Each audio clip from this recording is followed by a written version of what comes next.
Les images sont saisissantes. Murs noircis, plafonds complètement brûlés et plusieurs équipements calcinés. C'est une très grande partie du deuxième étage accueillant les unités de maternité et de néonatologie qui a été la proie des flammes. Donc, des pertes assez importantes là, au niveau du matériel qui était présent sur place. Là. Donc, vraiment, c'est un coup dur. Là. Il y avait plein de personnes qui pleuraient ce matin quand ils voyaient l'état des lieux. C'est à cet étage que les accouchements avaient lieu et où les enfants étaient hospitalisés. Bien que la majorité des services de l'hôpital reviennent à la normale, il faudra encore attendre un bon moment pour que ce soit le cas pour les accouchements. Ça va prendre plusieurs semaines et tant qu'à moi, plusieurs mois, quand on sait, par exemple, seulement commander des équipements qu'il va falloir remplacer, avoir la main-d'œuvre et autres. Puis je peux vous dire qu'on va s'assurer que le tout soit fait le plus rapidement possible. Le député de Rouyn-Noranda-Témiscamingue, Daniel Bernard, assure que tout sera fait pour que la population retrouve les services offerts sur l'étage. Santé Québec met toutes les ressources financières et autres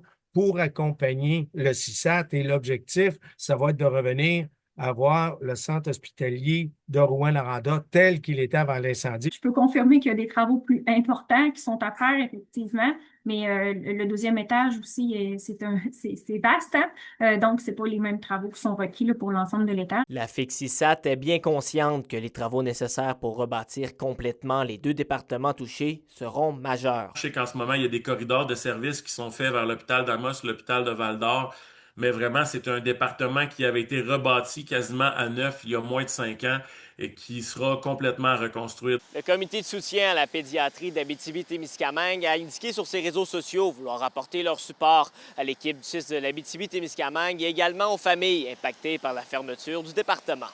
William Maillé, RNC Nouvelles, Rouyn-Noranda.